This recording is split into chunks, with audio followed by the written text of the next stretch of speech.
Now, before I get into some of those things, today was a massive day where the good guys won. Today was a huge moment of being reminded about the country that we live in, that it is a country ruled by law. Thankfully, the police in New South Wales did exactly the right thing when it came to the Black Lives Matter protests. There was a court process that not once but twice rejected these people's ability to have their protest, where, of course, nobody would be signed in, social distancing, come on, it's never happened in any of their previous ones, regardless of their promises. Well, of course, it was unable to happen, which meant there were very few people who actually turned up today in the domain.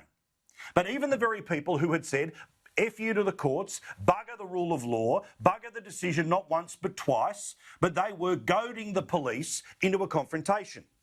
They wanted a violent confrontation to happen in Sydney today to justify future protests. Because remember, the people at the heart of this thing are not the ones who care at all about black lives. Instead, they are using it as a Trojan horse to have an attempted revolution. This is what was happening before police stepped in. We're not breaking any laws. What he stated was unlawful. Please, everyone leave safely. You need to step back. Justice for David Dungay. We will not stop until the guards are charged. We're not breaking any laws. No, you just asked to have a protest. It was rejected twice, but you turned up anyway. That's the law that you were breaking. Yet again, they wanted to cast themselves as the innocents. Much of the Australian media backed them in. But the police were too smart. The police were ready for 5 or 500 today. This is the operation that was put in place today as the police were ready. And they knew we step in quickly, we do things easily, we do not give them the fight that these people so desperately want. Instead, in an orderly fashion, the good guys upheld the law. This is the way the system is supposed to work. But for those of us who think, geez, we're kind of losing every fight every day, this was a reminder. You play by the rules and no one is above the law. Roll the tape at the arrests. I would call on people to leave. You're being detained. Leave now.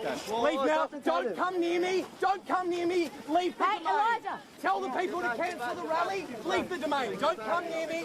Don't come near me. One person, 12 police officers. More than that. We're continuing our fight for justice. Charge the guards that killed David Dungay Jr. Do you regret? Do you regret staging this protest? I don't regret it all. We want justice. We want the guards charged now who killed David Dungay Jr. Excellent stuff. So good to see the police upholding the law. It seems like something we shouldn't be celebrating, but we have to celebrate it tonight because the good guys did the right thing. To the men and women of the New South Wales Police Force, endlessly maligned by parts of the media, where the worst possible stories are the lead story on taxpayer television, where stories of you being assaulted more than 6 a day never get a run. Remember a couple of weeks ago where we had that horrific footage of police being assaulted? Well, every network but Channel 2 ran it because it was the true story. Instead, they only want one narrative. And thankfully, that narrative was not one that they were able to spin today because the right thing happened. Here's the police minister happy with the way this turned out, as am I.